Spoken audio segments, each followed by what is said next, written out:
కార్యాలయం నుంచి ఎలాంటి రక్షణ లేకపోగా ఉమ్, అది మీరే తప్పు చేస్తున్నారు వీళ్ళ మీద యాక్షన్ తీసుకుంటుంది పార్టీ. అది ఉమ్, మచిలీపట్నం ఇష్యూలో కానీ ఇంకోటి కానీ రివర్స్ జనసేన కార్యకర్తే తప్పు చేశాడని జనసేనే తేల్చి జనసేన ఉండే పక్కన పెడుతోంది తన్నులు తిన్నాక. అవును తన్నులు తిన్నాక ఉమ్, కాబట్టి ఇది అసంతృప్తి పెరుగుతోంది. ఉమ్, ఓ రకంగా పవన్ కళ్యాణ్ చెయ్యలేని పనిని ఈ కాపు నాయకులు చేస్తున్నారు.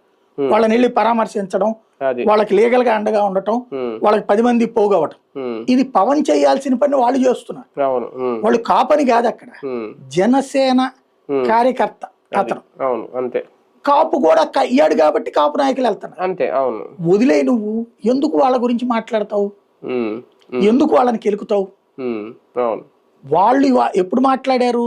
నువ్వు మాట్లాడాక మాట్లాడారు. ఉమ్, వాళ్ళు ముందు మాట్లాడలా, అవును ఫస్ట్ నువ్వు మాట్లాడాక మాట్లాడుతున్నారు. ఉమ్, ఉమ్. పదే పదే కుల ప్రస్తావన చేయడం వద్దు అని వాళ్ళు చెప్తున్నారు. విజయ్ గెలుపు చూసిన తర్వాత కులం అనే పదం పదే పదే వినిపించడం, అది కూడా కాపు సామాజిక వర్గం, అదే రాజకీయ పార్టీకి ప్రమాదం అనే ఒక ఫైనల్ డెసిషన్కి వచ్చేసారు. ఇక్కడ దాన్ని అంటే ఆయన ఎక్కడ ఏమంటారంటే, కులాలు ఒక వాడలేదు కదా. పరిపక్వత లేని రాజకీయం చేస్తే ఏమైనా మాట్లాడుతుంది.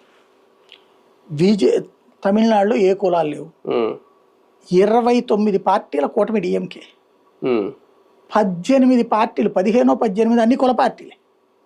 కులానికి నాయకుడు